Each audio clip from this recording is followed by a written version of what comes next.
à toutes et à tous et bienvenue dans Workwell et vous sur ANews Workwell, une émission consacrée à un métier souvent invisible mais pourtant central dans le bon fonctionnement des entreprises, le ou la directrice responsable de l'environnement de travail, anciennement appelé les services généraux. Derrière ce terme un peu fourre-tout se cache en réalité un rôle stratégique, transversal, humain, technique et éclectique. Aujourd'hui, pour m'accompagner sur ce sujet, j'ai l'honneur et le plaisir d'être avec, à ma droite, Cathy Veil, enseignante chercheuse à l'université Gustave Eiffel. Bonjour Cathy et bienvenue. Bonjour Claire, merci. Véronique Leterrier, à ma gauche, directrice de l'administration générale à la CASDEN Banque Populaire et vacataire à l'université Gustave Eiffel. Bienvenue Véronique. Bonjour tout le monde. Manon Chabot, responsable des services généraux chez Arcus, récemment diplômée du master MIPI à Gustave Eiffel. Bienvenue sur notre plateau. Merci Claire. Et puis une autre Manon qui nous accompagne aujourd'hui, Manon Bénard, ça se dit bien comme ça. C'est ça. Étudiante à l'université Gustave Eiffel et qui est en alternance chez Air France, tu nous en diras plus. Oui. Alors aujourd'hui, moi je vous tutoie, voilà, parce qu'il y a beaucoup de monde que je connais autour de cette table, donc ça me dérangeait de vous voyer, si vous êtes d'accord. Et on va commencer cette émission en parlant d'un livre et d'une personne que j'apprécie énormément, qui s'appelle Latifa Akou, qu'on a déjà eu dans une de nos émissions qui s'appelait Workwell Book sur ANews Workwell, qui était venue nous parler de son livre l'année dernière. Elle est présidente du conseil de perfectionnement du master MIPI, Master Innovation et Services de l'immobilier d'entreprise, et puis elle est également directrice de l'immobilier et de l'environnement de travail chez Radio France. Elle a écrit son livre qui s'appelle Les coulisses de mon extraordinaire voyage des services généraux aux environnements de travail, sorti aux éditions Charles Foster. Et elle y évoque un parcours de plus de 30 ans dans les métiers des environnements de travail et de l'immobilier. Elle raconte, entre autres, dans cette autobiographie, sa passion pour la profession. Et donc, je voulais en parler parce que c'est le livre idéal si on a envie d'en savoir un peu plus sur le sujet. Je vous invite à le lire. Il a été traduit il y a peu en anglais pour pouvoir parler à plus de monde. Et ça s'appelle, si j'ai un bon accent, From the Shadows to Center Stage, an intriguing story of facilities and workplace management told from the inside. Et voilà, donc je trouvais le titre en anglais qui était plus parlant quand même que le titre en français. Si je traduis From the Shadows to Center Stage, on va faire un petit exercice qui peut traduire autour de cette table. De l'ombre à la lumière, c'est pas ça ? Oui, c'est ça. De l'ombre à la lumière, une intrigante histoire de facilities et de workplace management racontée de l'intérieur. Alors, est-ce que déjà vous avez lu ce livre ? Oui. Oui, ça vous a plu ? Est-ce que ça raconte vraiment ce que vit un directeur responsable environnement de travail ? Moi, je trouve que c'est vrai, au-delà de la qualité de l'ouvrage, je trouve que c'est vraiment une référence pour notre profession. Et vraiment, je tiens à saluer, c'est l'occasion qui m'est donnée de saluer la carrière professionnelle de Latifa. Mais pas que sa carrière, je dirais aussi son engagement envers la jeunesse et envers le monde professionnel. Et je trouve que vraiment cet ouvrage qu'elle a écrit est une histoire des services généraux, oui, mais va au-delà, et je trouve que c'est un enseignement pour tous ceux qui sont de cette profession, vraiment. Et j'encourage les gens à le lire. Merci Véronique. Oui. Je trouve ça très gentil de ta part. Non, c'est pas gentil, c'est la réalité. C'est la réalité. Ah. Cathy ? C'est vrai que c'est un ouvrage de référence. C'est vrai qu'il est narré à partir d'une expérience personnelle, mais en même temps, il retrace les principales étapes de la transformation du métier, des services généraux, achats, jusqu'à aujourd'hui les environnements de travail au sens large. Et je trouve qu'il humanise, qu'il donne toute une dimension aussi de la place de l'humain, des rencontres, du réseau et de l'importance de l'implication en fait de chaque personne dans ce travail pour pouvoir évoluer avec les autres. Voilà. C'est un peu très rapidement, on pourrait en parler bien plus. Bien sûr, on fera peut-être une émission là-dessus, mais ce n'est pas le sujet du jour. Mais en tout cas, voilà, vous l'avez toutes lu, les Manon aussi. Oui. Je vous appelle les Manon, moi. Je vais vraiment sortir. Qu'est-ce que vous en avez pensé rapidement ? Moi, je l'ai trouvé très intéressant, surtout que je suis arrivée dans les services généraux, donc mes premières expériences en 2019-2020, donc j'ai vu l'accélération, les bouleversements avec le Covid, mais de lire justement cet ouvrage, ça m'a permis de comprendre un petit peu tout ce qui s'était passé avant déjà, et donc de comprendre l'évolution du métier, le changement du nom, et ça je trouve que c'est très important pour mieux appréhender notre profession. Oui, le fait d'être partie des services généraux et d'être arrivé à l'environnement de travail. Tout à fait. Et oui, c'est vraiment une grande référence parce que moi je l'ai utilisé pour mon mémoire de M2, donc j'ai pu le citer durant mon mémoire. Donc c'est vraiment une référence très importante et ça permet aussi de voir le monde de l'environnement de travail beaucoup plus loin et le voir évoluer aussi. Merci. Alors, Véronique, on va revenir à toi. C'est une question qui va concerner tout le monde, mais je commence par toi. Pourquoi, selon toi, le métier de responsable de l'environnement de travail reste-t-il si peu connu, alors qu'il est quand même crucial dans l'entreprise ? Alors effectivement, il est, je dirais, mal connu, pas dans nos entreprises respectives, parce que je pense qu'on est quand même des acteurs majeurs, mais c'est vrai que dans l'environnement dans lequel on peut évoluer dans différents milieux, il est encore mal connu. Je pense que c'est le fait qu'on soit des personnes quand même néanmoins discrètes, voilà, et on travaille dans l'ombre. Et je pense que être discret, ça fait partie de la qualité d'une personne qui doit travailler à ce poste. Oui, parce qu'on a pléthore de gens qui viennent nous voir, qui nous racontent des histoires, qui nous racontent leur vie, etc. Alors, donc psychologue. Voilà, aussi psychologue, ça peut arriver, oui. Et je trouve qu'on a ce devoir de réserve dans nos métiers. Et je pense que, voilà, on est, en tout cas pour les gens que je côtoie, notamment les jeunes, c'est vrai quand je leur raconte ce que nous faisons au sein de l'environnement de travail, de la sécurité et de l'immobilier, et qui sont des auditeurs, parce que moi je travaille dans une banque, donc qui sont des auditeurs, qui peuvent être de la conformité, des risques, qui sont des commerciaux. Souvent ils ne connaissent pas notre métier. Et quand je leur explique, et je pense à une personne à qui j'ai expliqué récemment, elle était épatée, c'est vraiment le mot, épatée de ce qu'on faisait et des activités qu'on pouvait mener. Et voilà, c'est juste leur dire on existe, c'est un métier qui est extraordinaire, on a beaucoup d'activités, on passe des journées tellement différentes des unes des autres, mais je crois qu'on en parlera un peu plus tard. Oui, tout à fait. Et voilà, c'est ça qui fait le charme aussi de notre métier, et à nous d'aller au travers des réseaux, au travers de cette émission, voilà, de le faire connaître. Oui, c'est tout l'objectif aussi d'A-News Workwell. Les deux Manon, justement, je vous pose la question à vous deux. Est-ce que vous le connaissiez, ce métier, avant de vous y intéresser réellement et d'en faire pour vous, enfin pour toi, ton métier, et puis pour toi, après l'alternance Moi, je ne le connaissais pas du tout. En fait, ça a été vraiment présenté après mon bac+2. Donc, c'était quelque chose c'était un secteur que je ne connaissais pas du tout et qu'on ne connaît pas assez, je trouve. Qui n'est pas assez représenté, en tout cas, pour les étudiants et les lycéens, par exemple. On n'en parle pas à l'école. C'est ça. Je pense effectivement que c'est ça le problème. On manque un petit peu de représentation. Moi, j'ai eu la chance de rencontrer Fanny Lamarque quand j'étais en seconde, lors d'un forum des métiers de mon lycée. Voilà, au milieu de toutes les tables remplies d'avocats, de comptables, de médecins, on avait une petite pancarte « Services généraux ». Fanny Lamarque, je précise, est directrice environnement de travail chez PMU. Ouais. Tout à fait. Et qui a suivi les cours. Qui était étudiante à ce moment-là en MIPI. Et qui enseigne. Tout à fait. On se retrouve. Fanny Lamarque, pourquoi tu n'es pas là aussi. Et effectivement, moi j'ai eu cette chance-là, donc j'ai basé toute ma réflexion d'études post-bac sur le fait de continuer en MIPI. Mais au final, c'était la première fois que je voyais ce métier-là. Alors qu'effectivement, on est présent dans toutes les entreprises à partir d'une certaine taille. Et donc, il y a ce sujet-là, et il y a aussi le sujet du nom, je pense. Alors, rebondir, effectivement, on va plus aller dans le détail avec toi, Véronique, comment ce métier a évolué au fil des années. Mais à partir d'une certaine taille, c'est intéressant ce que tu dis, parce que les directeurs ou les responsables d'environnement de travail, ils n'existent pas dans les petites entreprises, le poste. En général, ils combinent plusieurs métiers. C'est-à-dire, on peut être dans l'environnement de travail ou aux services généraux, mais on va faire aussi de la paye, on va faire aussi de l'assistanat, on va faire de la comptabilité. Donc, je pense que c'est englobé dans un spectre beaucoup plus large, je pense. Très bien. Véronique, du coup, avec ton recul, comment ce métier, tu l'as vu évoluer, toi, dans ta carrière ? Alors, c'est un bouleversement qui est incroyable, parce que quand j'ai commencé il y a plus de 25 ans, alors déjà on était méconnus, mais il y avait très peu de femmes. Alors je ne vais pas faire de la sororité, mais là il y en a beaucoup. Voilà.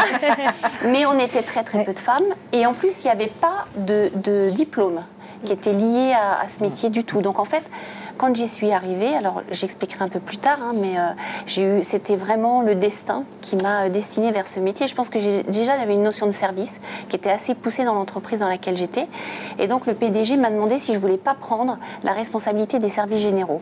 Ce à quoi j'ai réfléchi, j'ai répondu oui, parce que je trouvais que ça me correspondait en tant que mes valeurs profondes. Mais le DAF ne me voulait pas de moi. Et donc j'ai dû aller convaincre le directeur financier de me prendre dans son équipe. Et c'est ce qu'il a fait finalement. Pourquoi il ne voulait pas de toi?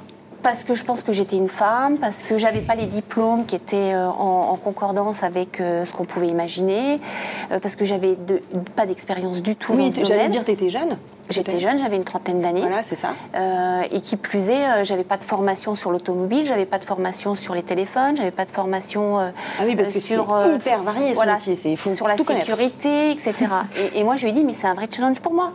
Donnez-moi, formez-moi, aidez-moi, et je vous assure que je vais me donner les moyens d'y parvenir. J'ai beaucoup travaillé comme tous mes confrères et mes consoeurs. C'était une époque où on devait se former par nos fournisseurs, par les gens qui nous entouraient, avec nos collaborateurs, parce que c'est un métier on travaille en équipe. Donc il faut aller poser des questions tout le temps, s'intéresser à l'autre. Je pense que je le dirai plus tard, mais il faut une réelle curiosité dans ce métier. On ne peut pas faire ce métier si on n'a pas un brin de curiosité saine. Et donc du coup, j'ai pris ça en main et ça a été un véritable succès. J'ai mis beaucoup de choses en place. Je pense que j'aime tout ce qui est création, tout ce qui est idée, enfin essayer de mettre en place un certain nombre de choses. Pour moi, l'impossible n'est toujours possible. Voilà. Et donc, j'ai travaillé dans ce domaine pendant un petit moment et on a mis énormément de choses en place. Et mes boulots qui ont suivi, c'était toujours aussi mettre en place les services généraux, l'environnement de travail, la sécurité, etc. Et c'est très challengeant en fait. Et donc, ça a beaucoup évolué puisqu'aujourd'hui, on est quand même sur des dossiers, je dirais, techniques qu'on n'était pas forcément à l'époque sur les bâtiments notamment. Je pense aux décrets tertiaires, à tout ce qui est sobriété énergétique.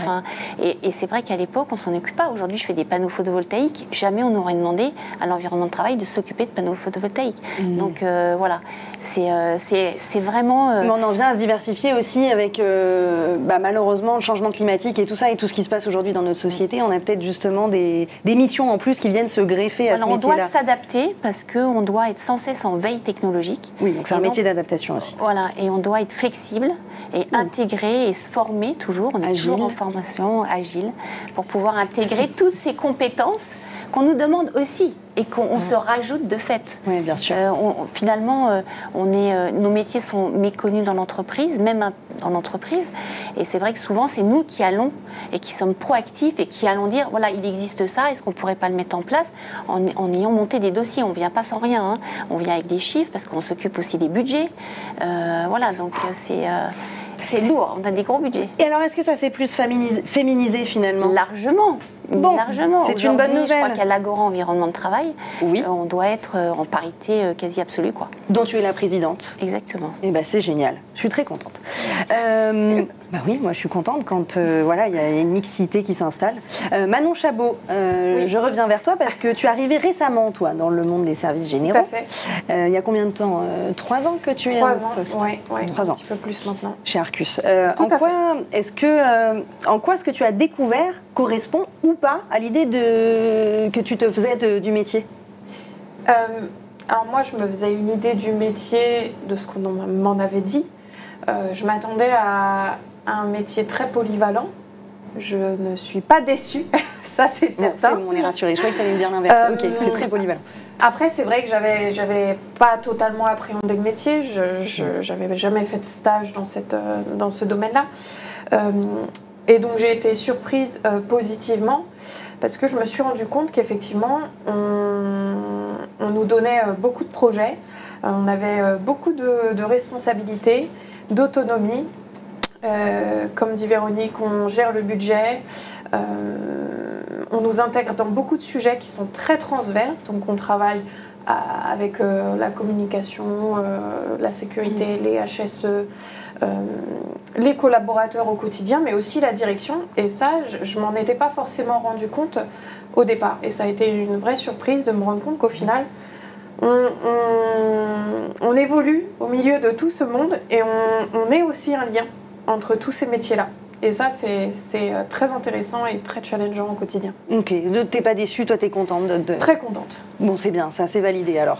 Et Manon, du coup, l'autre Manon, Manon Bénard, qu'est-ce que tu espères, toi, expérimenter en sortant de tes études ? Toujours découvrir le secteur, parce qu'il y en a toujours à découvrir. C'est vraiment, comme ça a été dit, c'est un métier et un secteur qui évolue tout le temps avec les nouvelles technologies ou même les nouvelles normes, etc. Et donc c'est vraiment de découvrir encore plus. Ok. Je te le souhaite en tout cas. Dès que tu sors de là, tu es un CDI à la clé et que tu puisses être sur le terrain rapidement. Alors, derrière ce poste, il y a plusieurs enjeux, comme on le disait, techniques, humains, etc. Donc, on peut être amené à gérer le courrier, tu le disais tout à l'heure, les achats de fournitures, la maintenance, le nettoyage des bâtiments, l'entretien des espaces verts, la flotte auto, les locaux techniques, gérer la sûreté, les systèmes d'incendie, la sécurité, les droits d'accès, les énergies. Est-ce que ça va s'arrêter ? Électricité, chauffage, ventilation, climatisation, mais on doit aussi veiller, attention, au bien-être et au confort des collaborateurs et des utilisateurs de l'immeuble. Ça, c'est toute la question, puisque Anews Workwell, c'est le bien-être des collaborateurs. Donc, on est aussi psychologue. Enfin, voilà. On fait plein de choses. Tout peut se faire en interne, mais également en externe. C'est ce qu'on appelle le facility management et c'est apparu récemment, je dis récemment, moi je trouve ça récent, dans les années 90. C'est ça aussi le changement dans ce métier-là. Oui, c'est savoir aussi déléguer et savoir donner la responsabilité à d'autres pour piloter nos activités, mais en ayant toujours un regard. Alors, pour donner envie en tout cas d'exercer ce métier, je crois que déjà là on a bien donné envie depuis le début de cette émission, mais on va continuer parce que c'est aussi l'objectif. C'est un métier, je pense, de passion. Quand on le fait, c'est que vraiment on aime ce qu'on fait et on aime les autres, en fait, les gens. Parce que je pense que c'est difficile sinon de le pratiquer. Et c'est un métier d'avenir et de sens, surtout de sens. Alors, quel a été pour chacune de vous, on en a parlé déjà un petit peu, mais on peut peut-être y revenir, peut-être un peu plus creuser du côté de Manon Bénard, et puis aussi Cathy qui va nous donner son point de vue en tant que personne qui s'est investie vraiment dans ce domaine. Quel a été le déclic, la rencontre qui vous a donné envie de travailler dans ce domaine-là ? Cathy, par exemple. Alors, moi, en tous les cas, en tant que responsable de formation, j'étais déjà dans l'immobilier, plutôt dans la promotion immobilière tout au début, et dans toute la question des contrats publics, etc. Et puis, l'immobilier d'entreprise me passionnait, mais pas que les bureaux. Moi, j'avais une petite passion pour la logistique aussi, et en fait, toutes les questions d'articulation avec la ville, comment l'approvisionner, les questions urbaines ou périurbaines que ça implique. Et puis, effectivement, j'ai fait une rencontre à Gustave Eiffel. Oui. Donc, quand je suis intervenue pour la première fois en 2010, et déjà en 2010, Madame Rousset, l'ancienne présidente de l'ARCEG, etc., était déjà présente et avec qui j'ai eu l'occasion de collaborer, Claudie Meyer et toute l'équipe que ici, je pense, tout le monde connaît. Et ça s'est passé ainsi, donc ça a permis de faire le lien. Et puis après, des recherches plus centrées avec l'ORIE, etc., sur des questions de transformation aussi des locaux. Et voilà, ça m'a amené en tous les cas à prendre le poste il y a 3 ans maintenant en tant que responsable de formation MIPI. Et ce qui m'intéresse aussi, c'est que dans ce département, il y a bien le lien avec les innovations. C'est l'innovation de service, donc ça veut dire que quand on gère un bâtiment, entre guillemets, justement ce métier ne se résume pas à gérer un bâtiment, on a toutes les autres dimensions humaines, on doit faire exprimer les besoins, y répondre avec toutes les facettes qu'on vient d'évoquer, et en même temps en étant au plus près en fait de ces besoins et de bien les comprendre. Pas la peine de mettre une Rolls-Royce si on a besoin d'une 2 chevaux, si je puis dire. Donc en fait, il y a toute cette question. Non plus la peine de mettre plein de services s'ils ne sont pas nécessaires à l'entreprise. Voilà. Et ça, c'est ce qu'on apprend à nos étudiants en master MIPI et MITIC aussi, que ça soit avec des enjeux numériques. Et c'est pour ça qu'on voit Manon et les deux Manon faire oui, parce qu'on les a beaucoup fait travailler ensemble pour dire que le numérique est un outil, mais ça n'est pas une fin en soi. C'est pas parce qu'on met de l'IoT, de la GMAO, etc. dans les bâtiments que l'on va obligatoirement résoudre le problème, en fait. S'il y en a un, de mobilité, de flux, d'usage des bâtiments, etc. C'est bien au-delà, en fait. Et c'est ce qu'évoque fort bien Véronique. C'est la présence sur le terrain, c'est l'écoute, c'est aussi faciliter cette traduction des besoins en réalité, donc, et pour favoriser évidemment toujours le bien-être des collaborateurs, en répondant aux contraintes et aux enjeux environnementaux qu'on connaît, et sociétaux aussi. On en parlera tout à l'heure. J'ai tiqué quand tu as dit la présence sur le terrain. Pour moi, l'IA va être compliquée. Enfin, c'est mon point de vue, hein, mais ça va être compliqué de remplacer votre métier avec l'IA totalement. Il y a vraiment de l'humain. On y reviendra tout à l'heure, mais je voulais rebondir sur la phrase de Cathy. Donc, une rencontre, toi, ça a débuté comme ça. Manon Bénard, toi, du coup, comment tu es arrivée dans ce métier? Qu'est-ce qui t'a donné envie? Ça a été aussi une rencontre, en fait, Monsieur Ponton, qui est venu nous présenter la formation lors de mon précédent diplôme.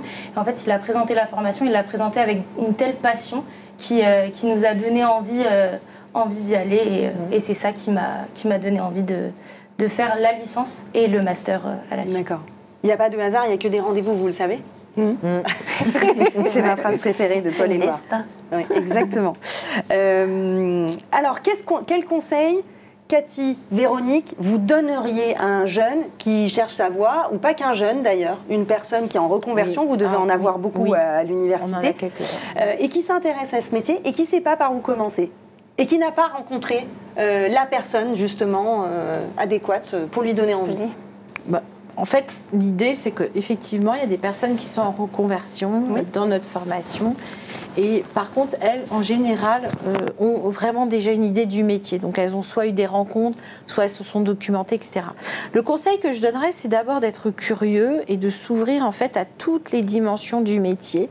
Parce qu'on a des étudiants qui arrivent parce qu'ils pensent qu'ils vont gérer du building, du technique, voilà.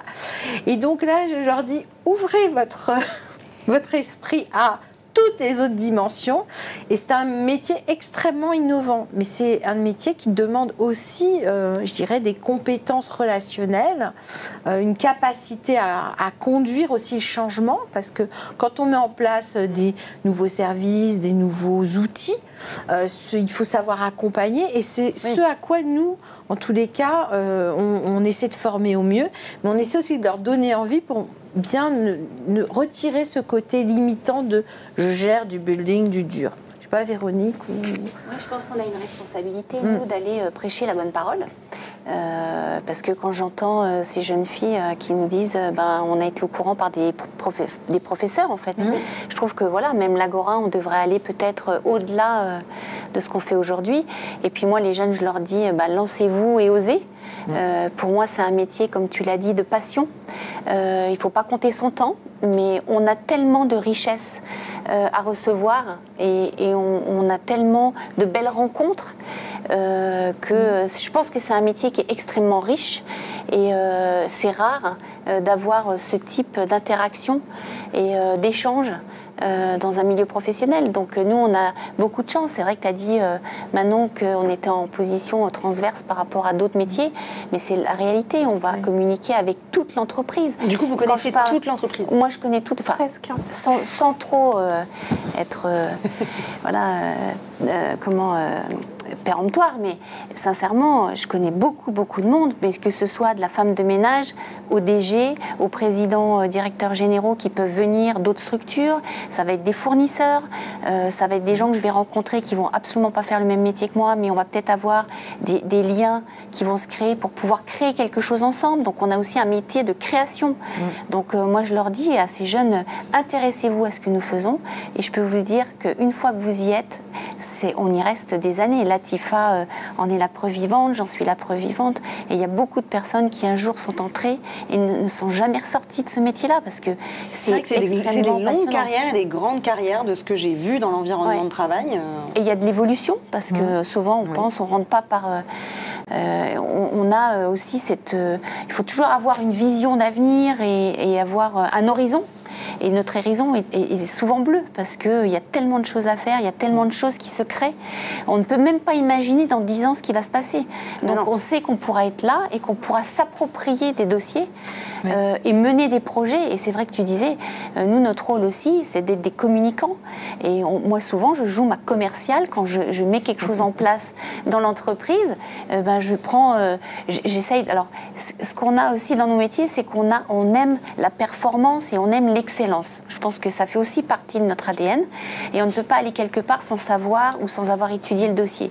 Ce qui veut dire que quand on joue notre commercial pour aller vendre la prestation ou vendre le service qu'on va mettre en place, on le connaît tellement bien que les gens peuvent nous poser des questions. On va de toute façon trouver une réponse parce que c'est ça aussi notre métier, c'est de trouver des solutions et de trouver des réponses. Donc, c'est bien, ça veut dire qu'il n'y a jamais de problème. Il y a toujours des solutions. C'est hyper positif. Oui, toujours des solutions. Et les gens viennent vers nous. On n'a pas. Alors j'exagère, on connaît nos dossiers, oui, mais parfois on ne peut pas répondre ou on n'a pas la réponse. En tout cas, je dis toujours, il faut aller voir la personne et donner la réponse et donner une date de réponse. Voilà, parce qu'on est des gens qui sont fiables. Voilà, on est des gens rigoureux, je pense, dans nos métiers. Enfin, je ne sais pas ce que vous en pensez, mais on ne peut pas faire du moyen parce qu'il en va de la sécurité de la personne, parce qu'il en va du bien-être de la personne, et qu'on prend, voilà, on fait même mieux que pour nous, quelque part, toujours. Ouais. Donc... Merci Véronique. On sent vraiment que tu es passionnée par ton métier, ça se sent vraiment. Ouais. C'est très agréable. On va passer en tout cas à la partie formation parce que comment on se prépare finalement à ce métier-là? Maintenant qu'on en a parlé, qu'on sait qu'il y a cette possibilité, tiens, il y a peut-être des nouvelles vocations qui se sont révélées là pour ceux qui nous regardent, mais ils doivent se dire mais comment on fait? Comment on fait? Comment on y va? Eh bien, on peut venir à l'université en apprentissage dès la L3 comme Manon Bénard, Manon Chabot aussi. De même. Voilà. Parce que parfois, on a une entrée directement en Master 1. Oui. Donc ça, c'est aussi la voie qu'empruntent certains de nos étudiants. Eh bien, en L3, donc, ça reste une licence générale avec un parcours MIPI, donc bien déterminé, bien spécialisé dès la L3 et on peut poursuivre en M1 et en M2 et faire aussi une thèse et un doctorat. Il y a quelques étudiants... Elle fait une non, mais disons qu'au vu des travaux de certains, ils pourraient poursuivre et d'ailleurs c'est ce qu'on favorise aujourd'hui, y compris à l'université. Donc ensuite il faut trouver un apprentissage. J'avoue qu'on a un réseau extraordinaire. Non, mais c'est vrai, des partenaires toujours présents, des enseignants à 70% des professionnels qui sont eux-mêmes dans un réseau, eux-mêmes dans des entreprises. Donc j'avoue que nos étudiants ont peu de difficultés à trouver un apprentissage, surtout pour les masters. C'est un petit peu plus compliqué pour les L3, les licences 3e année, parce qu'ils ont souvent des parcours généralistes avant. Et bon, les entreprises ne sont pas toujours très favorables à prendre un étudiant qui n'a pas d'expérience dans le métier. Mais ils trouvent, il n'y a pas de sujet, mais c'est un petit peu plus long, vais-je dire, dans le processus. Donc quand même un métier de débouché. Voilà, c'est ce que j'allais dire. À la sortie, on a 99% de nos étudiants qui sont placés en CDI, voilà, à la sortie. On a baissé un petit peu au niveau statistique parce qu'on a un petit phénomène sac à dos. Donc, à la fin du master, Manon dit oui. On a quelques étudiants, ils sont de plus en plus nombreux en nombre à prendre un sac à dos et à partir dans le monde, explorer, voyager. Donc, ça, c'est la génération Z, ça. Dora, l'exploratrice aussi. Ceux qui ne signent pas de CDI en général, voilà, pour moi c'était le cas pour ma promotion, sont des personnes qui sont parties 1 an en voyage. D'accord. C'était pas un problème de ne pas trouver. D'accord. Non, mais ok. Ils avaient dans le projet de partir dans tous les cas après. Voilà. Ok.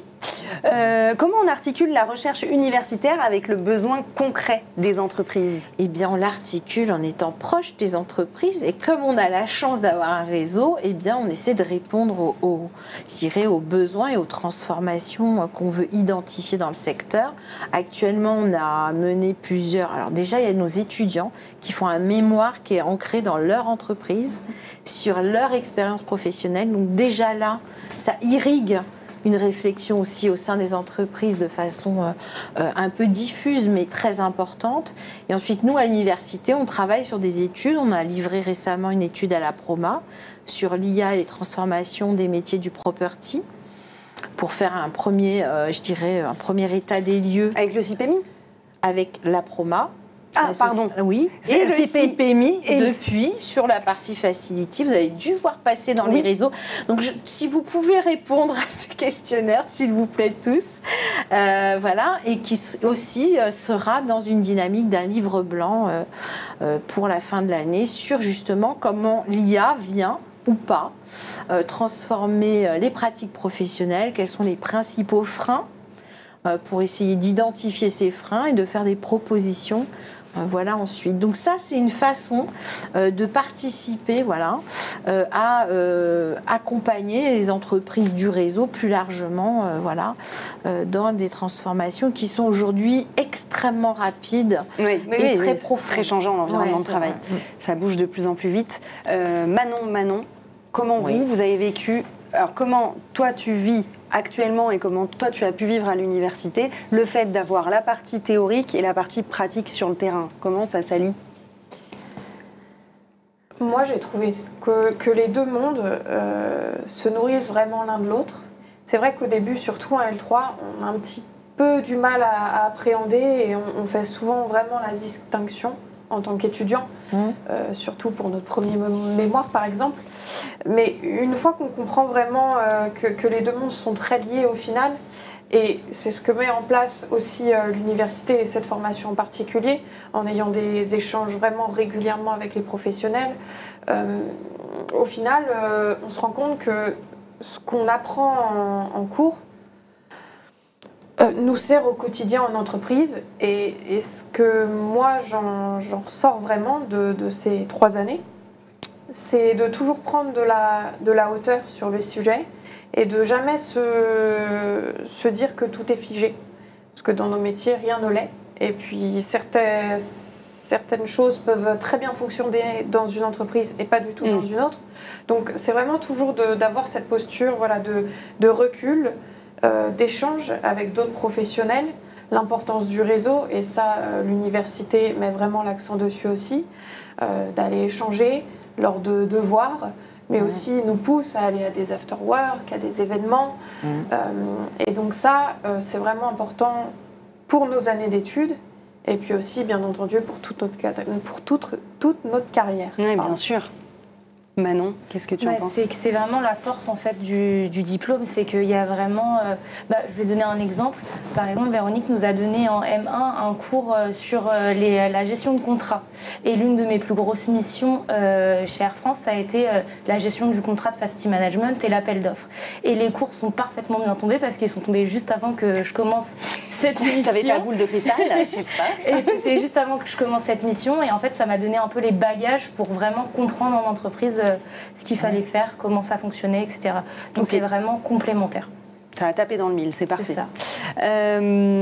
Alors Cathy, est-ce que tu peux nous expliquer comment s'articule concrètement la formation MIPI? C'est-à-dire quel est le rythme d'un étudiant, quelle est la journée type d'un étudiant à l'université Gustave Eiffel? Alors, en licence, c'est une alternance assez simple d'une semaine, une semaine. Donc, une semaine en entreprise, une semaine à l'université. Les masters, eux, 1 sont le mercredi, tout le temps pratiquement en cours, avec quelques semaines, toutes les 3 semaines complètes. Et les masters 2, c'est le vendredi, avec, pareil, des semaines complètes, toutes les 3 semaines. Ok, donc pas de télétravail? Alors, le vendredi, on est à l'université. En fait, ça arrange les entreprises et nous, ça nous permet d'avoir... Je taquine. Oui, j'ai bien compris. Mais en fait, ça a toujours été le vendredi, ceci étant pour les M2, depuis, je pense, au moins 15 ans. D'accord. Voilà. Par contre, le mercredi vient juste de changer, parce qu'on avait le lundi, mais lundi posait quelques questions d'organisation des services. D'accord. Donc, parce qu'il y a souvent les starters, je dirais les réunions du lundi, qui donnent un peu le ton du reste de la semaine, et ils n'étaient jamais là. Donc du coup, on a fait un petit sondage et puis on a transformé le lundi en mercredi.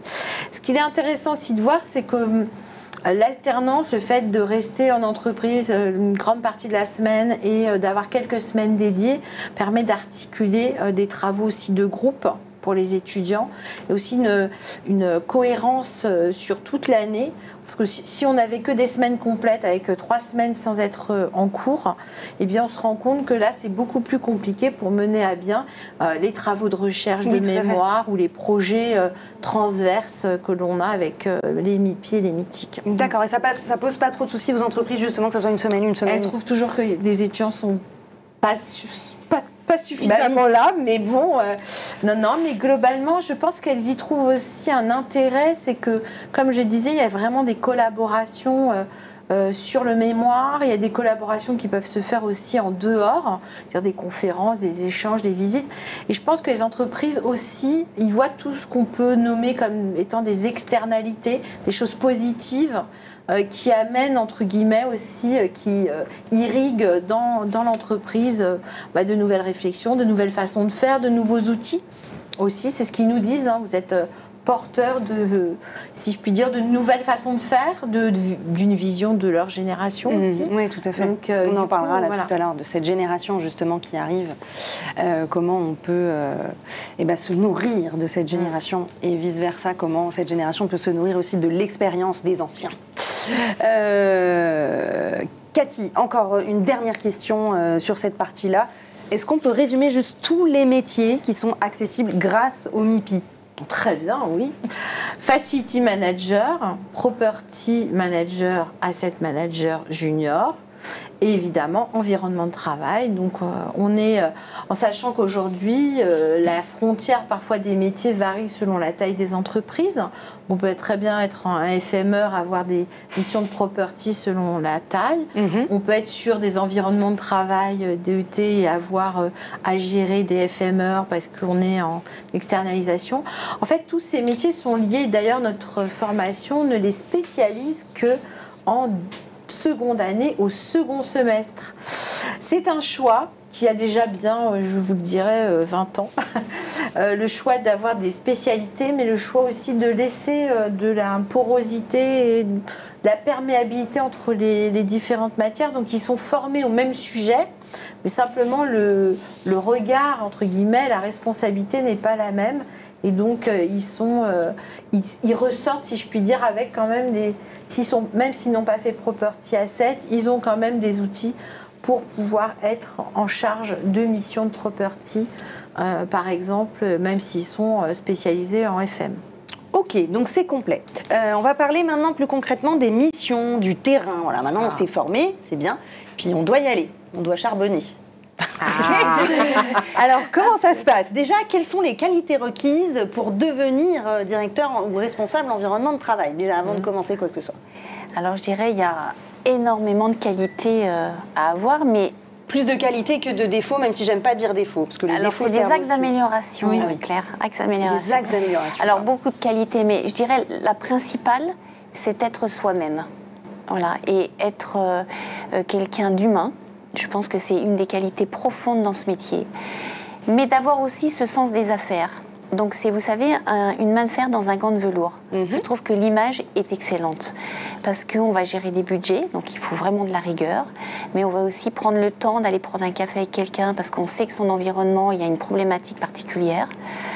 On va devoir réfléchir sur les innovations, donc être en veille technologique. On va devoir déployer un certain nombre d'activités au sein de l'entreprise, de services. Donc il va falloir être à même de pouvoir dialoguer avec les intervenants, dialoguer avec des acteurs, etc. Et puis avoir cette capacité en fait d'être disponible, être à la fois disponible et être flexible. C'est-à-dire que quand on voit l'envol de l'environnement de travail, je pense que c'était au moment de la Covid, parce qu'on était des acteurs toujours engagés. Et on a été majeurs, en tout cas pour cette période. Et on a été des interlocuteurs privilégiés auprès de nos directions générales, puisqu'à l'époque, on nous a fait confiance. C'est ça aussi, dans nos métiers, on nous fait confiance. Donc, ne pas trahir cette confiance. Et donc, de pouvoir être en capacité de répondre tout de suite. C'est-à-dire qu'on ne sait jamais, du jour au lendemain, ce qu'on va avoir comme activité. On peut très bien avoir un planning avec des réunions, mais il va être bouleversé parce qu'il y a un événement particulier qui va arriver. Et on va devoir se mettre à cet événement et on ne sait pas quand il va se terminer. Donc, quand vous avez par exemple une intrusion dans un bâtiment, on peut venir travailler un samedi, un dimanche pour que les collaborateurs le lundi matin soient opérationnels sur leur lieu de travail et que quelque part ça soit transparent pour eux, même si nous, ça nous a demandé beaucoup d'efforts pendant les 48 heures précédentes. En tout cas, pour eux, il faut... Parce que notre objectif quand même, c'est que ces gens soient en sécurité. Moi, c'est ce qui m'anime en premier lieu quand je viens au travail, c'est la sécurité des gens. C'est la chose à laquelle tu penses tout de suite. La première chose, mais c'est même une déformation, parce que quand je vais au cinéma, je regarde où sont les portes de sortie. Voilà, on a aussi des déformations dans ce métier. Ah, oui. Donc oui, moi ce qui m'anime en premier lieu quand j'arrive au bureau, et toute la journée, alors je ne vous dis pas que j'y pense tout le temps, mais en tout cas, oui, c'est la sécurité des personnes. Donc je vais regarder, et des bâtiments. Donc je vais regarder si les circulations sont bien libérées, je vais regarder si les extincteurs ont bien été vérifiés. Enfin, il y a plein de choses. Je ne vous dis pas que je le fais tous les jours, mais en tout cas, voilà, j'ai toujours un œil qui est vif et qui va être attiré par ce qui ne va pas. On me dit toujours, vous tombez toujours quand ça arrive. Ben ouais, ça doit être notre spécificité. On arrive au moment où on doit. Donc, voilà, avoir des qualités d'amabilité, de service, avoir un sens aigu du service, c'est ce que je dis, hein, toujours avoir le sourire, même dans des situations difficiles. On doit pouvoir répondre, mais de manière diplomatique, que ce soit voilà, une personne de la sécurité ou un membre de comité de direction. Être adaptable, être efficace, être toujours vers l'excellence, ne pas se contenter de du minimum, mais de faire toujours plus, de donner toujours le meilleur de soi-même. D'intégrer les gens qui n'ont pas forcément des capacités ou des compétences, pouvoir les intégrer aussi dans nos équipes, avoir un esprit d'équipe, parce que c'est ça aussi l'environnement de travail, hein. Ce sont les anciens services généraux. Donc souvent on mettait les gens qui ne pouvaient pas faire autre chose dans ce métier-là. Aujourd'hui c'est très professionnel, mais néanmoins, voilà, il faut savoir accepter tout le monde et pouvoir travailler avec tout le monde, et d'avoir du talent, de découvrir des personnes qui ont une capacité qui va au-delà de ce qu'elles pouvaient imaginer. Moi je trouve que c'est ça aussi, je vous le dis, hein, mais quand on est manager, c'est de pouvoir se dire, trouver ses talents et pouvoir les faire évoluer, quitte à ce qu'ils partent, parce que ma fierté c'est aussi ça, hein, c'est qu'ils partent.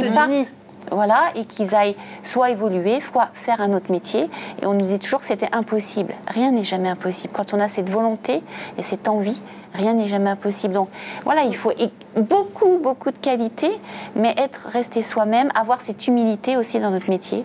Voilà, ne pas imaginer qu'on a fait quelque chose et qu'on est arrivé à une finalité.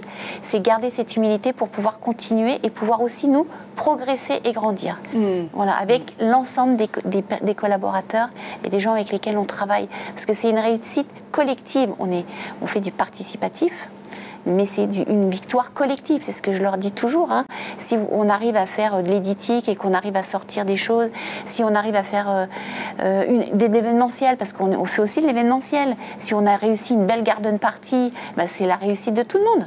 C'est pas notre réussite personnelle parce qu'on a choisi 3 petits fours. C'est parce qu'il y a eu de la technique derrière, c'est parce qu'il y a eu de l'organisation. Voilà, donc c'est embarquer tout le monde. Et voilà. J'espère qu'ils ont tous bien noté. Mais je pourrais en parler. Je pourrais prendre juste ce passage de l'émission, tu vois. Et déjà, ça me décrit déjà tout ce qu'il faut être et le métier. Tu vois, ça me donne envie. Et puis j'en oublie l'écoute. Voilà, ça. Je pense à l'écoute parce qu'il faut beaucoup d'écoute. Et il faut avoir une bonne mémoire, se souvenir de beaucoup de choses.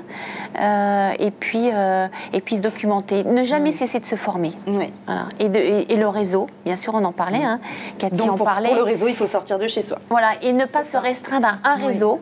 Aller vers les autres et ne pas se dire que ce réseau c'est l'unique et le seul. Non, il y a plein de réseaux, il y a plein de gens très chouettes partout. Et c'est aller avoir cette envie d'aller découvrir aussi des autres mondes. Donc ça veut dire que c'est aussi un métier où il faut savoir se rendre disponible aussi. On peut avoir une vie de famille, j'imagine, mais il faut pouvoir être disponible certaines soirées pour pouvoir aller rencontrer du monde. Comme tu disais, un week-end, parfois on a une urgence à gérer. Bon, il faut quand même en être conscient. Voilà. Oui. Mais on a tellement de reconnaissance quelque part parce que avant, c'est vrai quand je dis on a un métier de l'ombre, oui on est quand même toujours un métier de l'ombre, les gens ne savent pas exactement tout ce qu'on fait et on ne le dit pas toujours, mais néanmoins voilà, c'est j'ai perdu le fil. Ça arrive hein, parce qu'on a tellement de choses en tête que... C'est ça. Bon, on reviendra à toi si jamais tu retrouves. Mais moi je voulais en venir à Manon. Du coup, chez Arcus par exemple, ta journée type. Alors, il n'y en a pas. Je ne sais jamais. Il y a une différence entre ce que j'ai prévu, effectivement, et ce qui peut arriver. Parfois, ce que j'ai prévu arrive ou pas. Donc, effectivement, non, j'ai pas du tout de journée type. J'ai effectivement beaucoup d'activités dans mon périmètre, mais je pense que ce qui est important, en tout cas, C'est pas du tout ce que je recherchais, avoir une journée type. Moi, ce que je recherchais, c'est du sens. Et ça, c'est quelque chose qu'on retrouve dans nos métiers. Et pouvoir, à mon niveau, avoir un impact. Et ça, on le voit très vite aussi dans nos métiers. C'est que tout ce qu'on fait a un impact. On a les collaborateurs qui nous le remontent, que ce soit positif ou négatif d'ailleurs, très vite. Et donc, il y a un sentiment qui est puissant quand même de se savoir utile. Et donc ça, que ma journée se passe comme elle était prévue au départ ou non, au final, ça n'a pas vraiment d'importance parce que ce que j'apprécie, et c'est ce que j'ai apprécié en commençant ce métier-là, et je continue de le voir, et je pense que c'est pour ça que c'est un métier qu'on peut faire toute une carrière, c'est que c'est changeant, on peut être surpris, on sait s'adapter, on grandit aussi tous les jours, et on a ce sentiment vraiment d'appartenir à quelque chose de plus grand que nous et notre service. Tu t'occupes de combien de mètres carrés chez Arcus ? 13 000. 13 000. Ça peut faire peur comme ça, non ? Non, on peut aller jusqu'à 500 000. Ça dépend de l'organisation. On peut être plusieurs responsables environnement de travail ensemble. Alors ensemble dans la même entreprise, dans la même structure, oui. Alors je pense qu'il y a un référent ou un pilote, et après on a des personnes qui vont travailler dans différents secteurs, que ce soit la technique, la sécurité, l'environnement, le courrier, les flottes auto, enfin voilà. Après viennent se greffer d'autres référents et nous on pilote en fait. D'accord, et vous êtes en étroite collaboration avec les DRH aussi ? Les de DRH, plus en plus. Les DSI aussi. DSI aussi, on intervient avec les DRH en CSSCT. Là par exemple demain moi je vais être en CSE. Donc on peut être effectivement... là, on va mettre par exemple du Wi-Fi dans des parkings. On est en lien avec la DSI puisque c'est eux qui vont commander le matériel, mais c'est nous qui allons l'installer. D'accord. Donc en plus, on a cette richesse d'apprentissage. On apprend, je ne dis pas tous les jours, mais on apprend beaucoup. Et alors, quels sont les défis majeurs ? Moi, j'ai envie d'avoir un exemple concret, peut-être du côté de Manon et du côté de toi, Véronique. Un défi que vous avez rencontré dans votre parcours à un moment donné, une anecdote ? Moi, le défi, j'en ai eu plusieurs, c'est de construire un bâtiment de 14 000 m². Donc là, c'était un défi, un vrai challenge, et c'était une richesse humaine et technologique incroyable. Donc ça, c'est quelque chose que je n'oublierai jamais. Mais on a eu ce défi de la Covid aussi, où on a dû prendre soin des gens, et ça, c'était un énorme défi, puisqu'on ne trouvait pas les produits, puisqu'on ne savait pas où on allait. Et on nous demandait de faire, parce que dans notre métier, on ne fait pas que de l'opérationnel, on rédige aussi. Donc mettre en place des procédures, mettre en place des politiques, savoir trouver des masques, par exemple, c'était l'horreur. Personne n'avait de masque, les pharmacies, c'était la pénurie. Donc moi, il a fallu que j'appelle à Taïwan pour... alors, on est franco-français ou européen, mais à l'époque, on prenait ce qu'on trouvait. Donc c'était utiliser notre anglais pour pouvoir communiquer, s'assurer qu'on allait pouvoir être livré dans les temps, pouvoir faire revenir les collaborateurs, aider la DSI pour que les gens viennent chercher des PC portables. Donc c'était aussi mettre en place des équipes qui avaient des fréquences différentes de travail pour qu'ils ne se rencontrent pas et qu'on ait une continuité de service. Parce que c'est ça aussi dans nos métiers, c'est des continuités de service.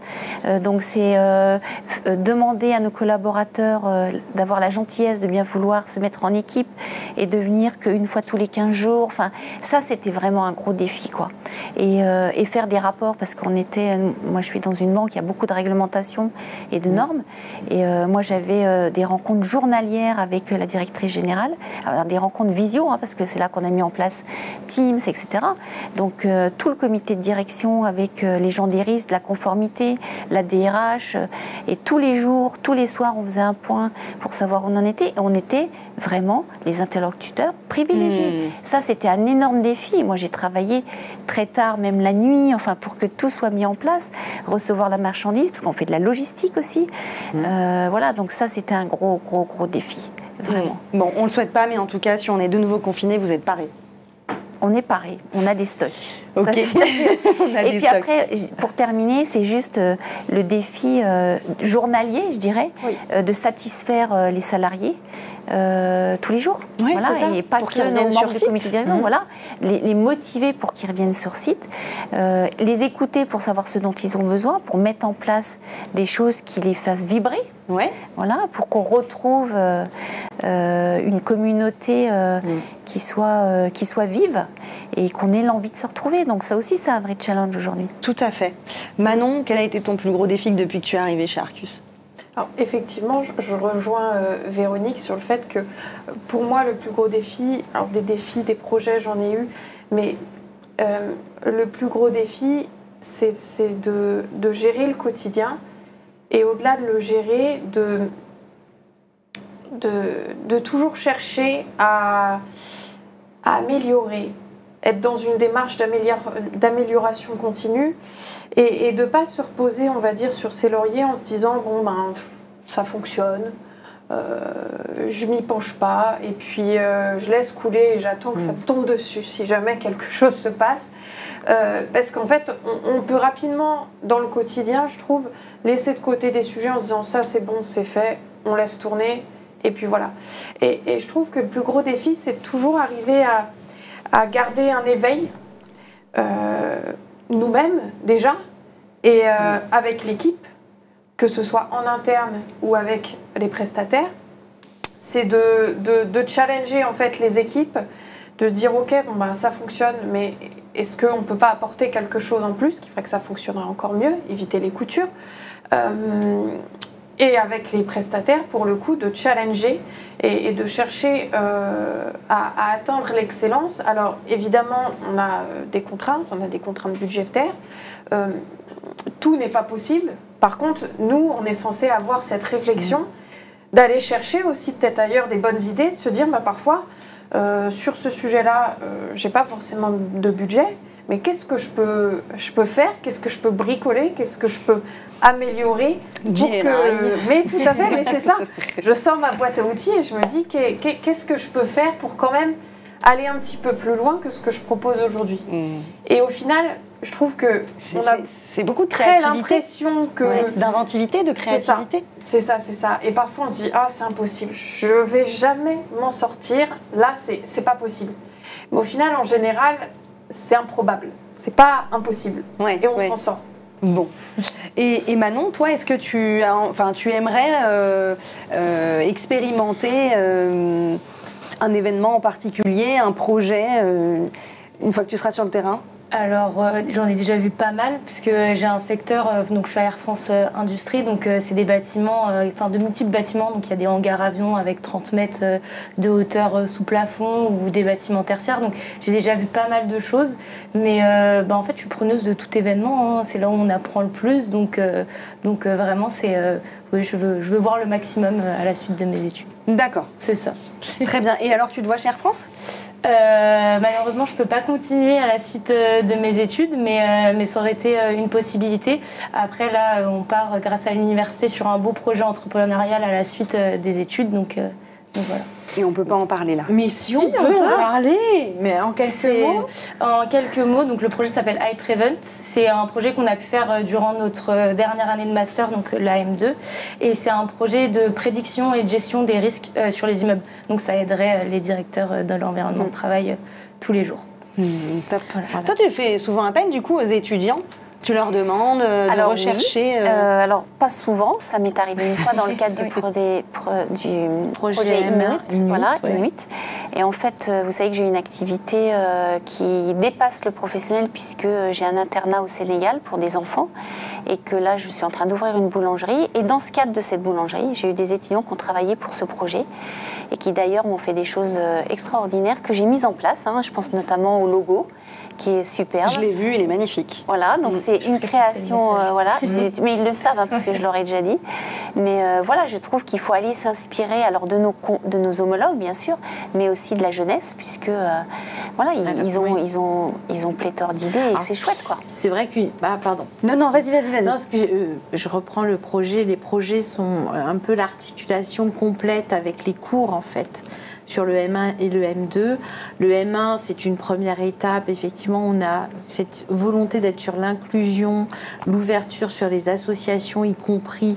Voilà. Et en M2, on est plutôt sur vraiment là des équipes mixtes qui répondent à un client bienveillant, mais un client là pour voilà, avec vraiment un projet sur 7 mois où les étudiants analysent les besoins, font des propositions, travaillent avec le client pour commencer à construire le prototype et vont jusqu'au prototype qui fonctionne et qui est ensuite mis en place dans les entreprises si elles le désirent, ou peuvent monter une start-up, donc si l'entreprise est d'accord pour céder entre guillemets une partie, si je puis dire, des échanges. Voilà, il y a de la propriété intellectuelle, quoi qu'on en dise quand on co-crée.